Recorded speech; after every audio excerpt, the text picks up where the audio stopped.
and gentlemen, it's our honor and great pleasure. We have Professor Chow and Mr. Chow from Miami, the principals and professor of the Chow Studio, come over here tonight for a great evening of the Chinese painting. One of the two art forms, the other one is Tai Chi Chuan.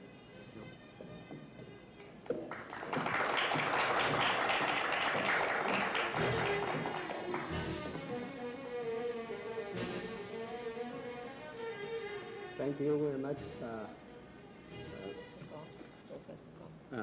Professor Kong and Dr.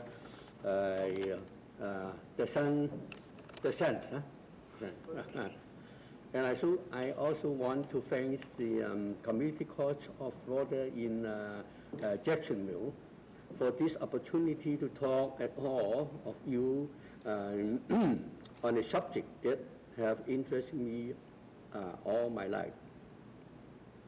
My wife and I had a studio in Hong Kong and Miami there for 40 years. We taught Chinese painting to students from 43 countries.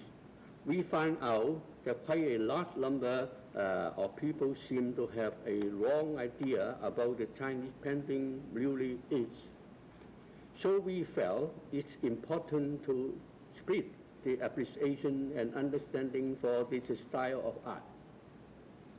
A single lecture will be given an adequate treatment of Chinese art that we hope to do this evening is to give you an introduction to both theory and practice.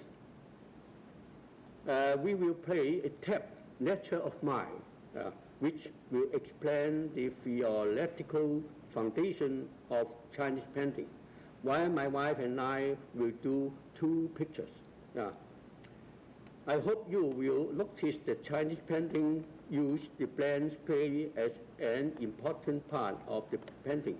Also, all the shades required are achieved with one stroke and no alteration, and make after a stroke we have been done. It is important to know that Chinese art is not only painted for the shape of things, it is a high form of art and merges with Chinese literature and philosophy. Each painting is not only a reflection of an object, but also has implied meaning. A good Chinese painter not only has to have a lot of skill, but also high level character and knowledge of poetry and philosophy. The work of art that comes from his brush is then a merger of Chinese technical and outlook on life. My wife and I will now do the painting. I hope the point I have made will be made more clear by them. After the painting, we will try to our best to answer any question that may come up. Thank you.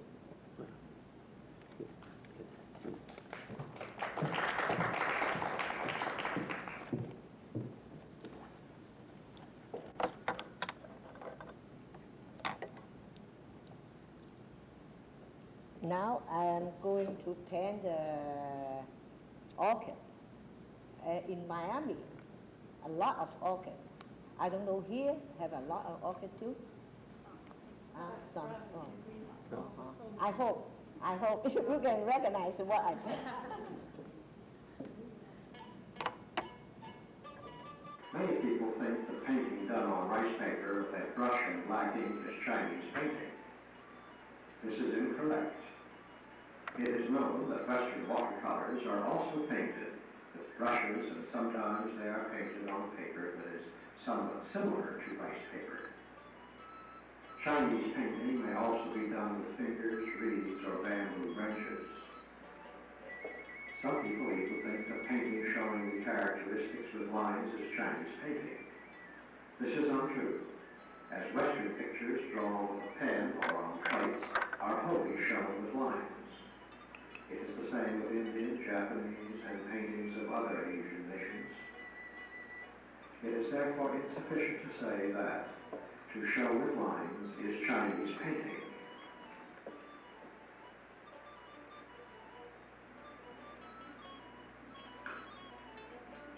to appreciate Chinese painting, one must first understand its special qualities.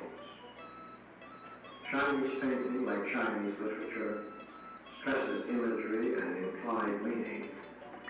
It is not only necessary to draw a contour of things, but also to present the intrinsic meaning of the subjects.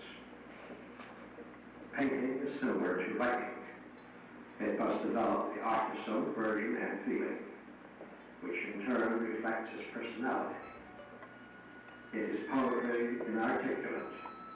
Very often, in Chinese painting, one finds plum blossoms, orchids, chrysanthemums, and bamboo as subjects. Of course, these four plants are charming in themselves and are suitable for painting. However, their importance, according to the Chinese concept, is that they signify a certain meaning. The plum blossom blooms in winter. It signifies a person who can stand the severity of the elements and who has a rugged personality with a firm and unbreakable will. The orchid that grows in the dark ravine or in the wilderness is the most fragrant of flowers. Being born to blush unseen, it denotes a person of purity, who has good conduct and virtue, and who does not care if other people do not recognize him. The chrysanthemum blooms in the late autumn wind. It is comparable to a learned and wise person who can stay in adverse environments without enmity to others, and who leads his own simple life. The bamboo is straight and hollow within, with knots at intervals. It is a token of a perfect gentleman, who is upright and humble, and who will not submit to force. Chinese painting, besides showing the implied meaning, expresses the artist's own theme. This theme may impress people when they look at the picture. Here are a few examples. In the 4th century A.D., Shang Dynasty, artist Chow Leung Chen-Ying painted a picture called Advice to a Lady, which taught a woman how to be a good housewife. In the 7th century Tang Dynasty, artist Wu Tong-Ci portrayed life in hell in his paintings, with the intention of turning people from evil to good. In the 11th century Song Dynasty, when Emperor Tai Chung reigned, he included examinations on painting in the qualifications for men who were to be artist officials. In one of the examinations, the subject was, after a spring ride, the horse brings back the fragrance of spring. The winner showed in his painting a man riding with some bees trailing after the horse. Here the idea of fragrance is fully brought out. Another artist selected painted a picture entitled A Monastery Hidden in the Mountains. He painted a monk carrying a water bucket near a stream, with mountains and dense woods as surroundings, but with no sign of the monastery, which led people to think that the temple must be hidden somewhere in the mountains. In Chinese paintings of landscape in the old days, artists often preferred to use hidden methods. They thought that when some ideas were suggested and some exposed, it not only made the picture more vivid, but increased its interest. In fact, the more hidden, the greater the interest. What is conceived in the artist's mind as beauty is thus conveyed to the viewer. After the Song Dynasty, poems were often written on Chinese paintings. These add more color and poetic ideas to paintings. Indeed, when poetry is added to a painting, its power to move people is enhanced. In Chinese painting, the calligraphy and the use of lines are combined. It may be said that Chinese painting is basically constructed with lines. In Western painting, the use of lines is to give contour to the object painted. However, this shows only the outline, but the shape has no soul, and hence cannot last by itself. But in Chinese painting, the lines themselves are all-inclusive.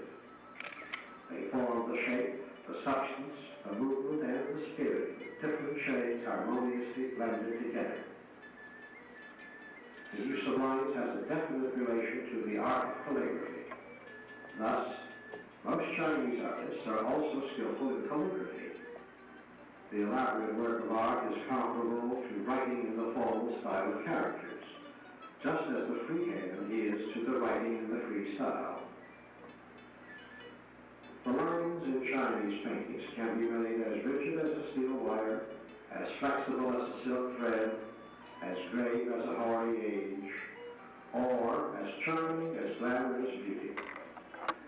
To attain such a stage requires long years of practice and refinement, and profound study in literature and art. It cannot be achieved overnight by a flight of genius. It has to be developed and nurtured through constant hard work. So, lines in foreign paintings are unable to match those of Chinese. Chinese painting places more stress on the spirit and rhythm than on form. It is not enough to copy the objects. The importance is to bring out the spirit and character of the subject matter. This is called painting in the spiritual. When one paints an object, one is not only required to capture the resemblance, but also the reality and life of the object.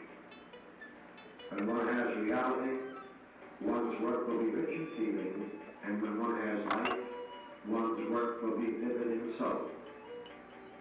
Since to master the characteristics of objects drawn is essential, Chinese painters insist on profound study and analysis of subjects which they paint. They first thoroughly acquaint themselves with the details and peculiarities of each object and fully understand, so to speak, its personality. With this in mind, they are able to transfer their image into their painting without hesitation, and the objects will reveal themselves on paper true to life. Suppose one wants to paint a goldfish.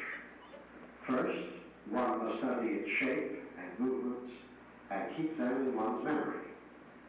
When one begins to paint on rice paper, the image of a living fish will naturally be vivid in one's mind, and the painting will be like a reproduction as in a photo print.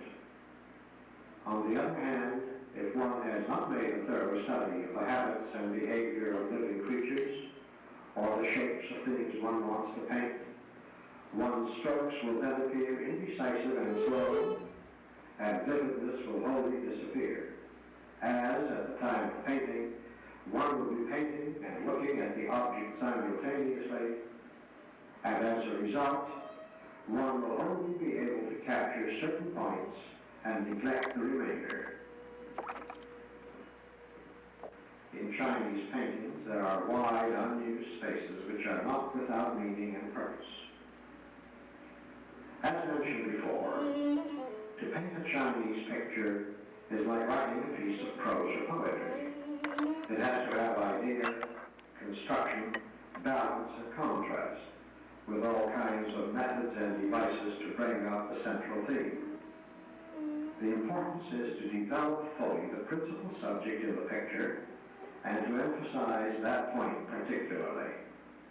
Of course, when painting flowers and birds, it is unnecessary to have a background, and even when painting landscapes, it is not essential to have clouds.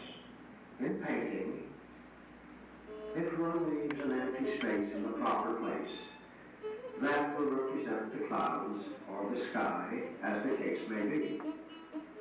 There should be some space, depth, and tranquility. In Chinese painting, there is a difference between real art and imitation. It is generally divided into two kinds, namely, the painting that expresses the feeling and personality of the artist, and a mere picture for a practical purpose. The former is the result of arduous study, the consummation of wisdom and ability, and the display of the highest imagination and profound knowledge of the artist. It stresses grace, and to paint freehand is only for the amusement of the artist himself, and thus is the sublimation of art. The latter is for practical use, such as portraits, calendars, lacquer and porcelain pictures, and all kinds of designs and ornaments. They stress shape, skill, technique, and visual beauty, and are without the study of literature.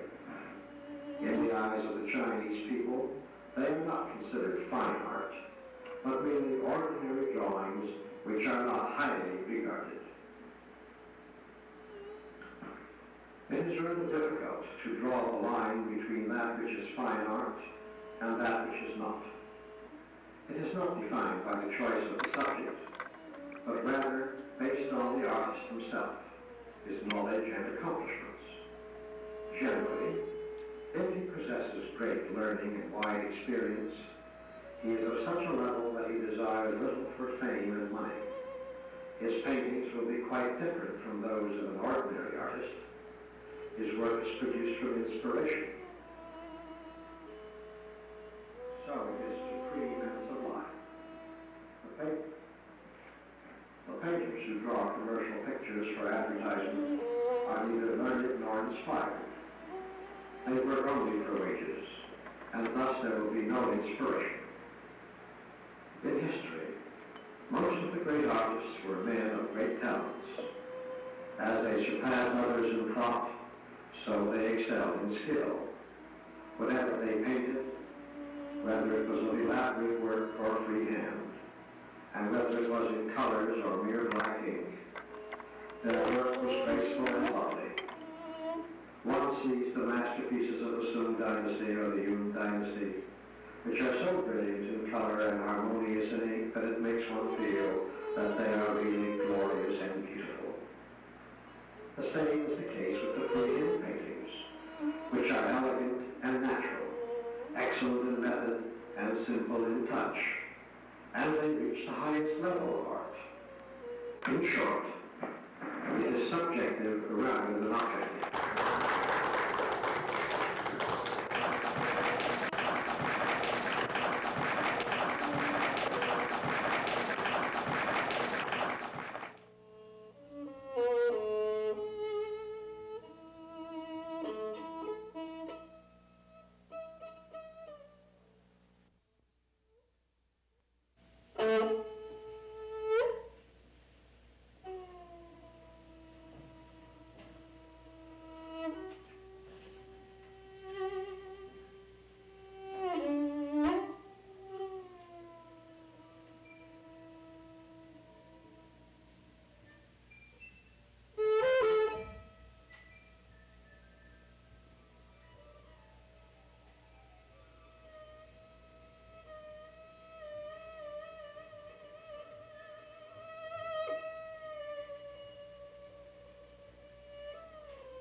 Should be everybody learn Tai Chi Chuan, because when you are childhood, your parents hurry up, make you everything is hurry up, so becomes and have no time to relax.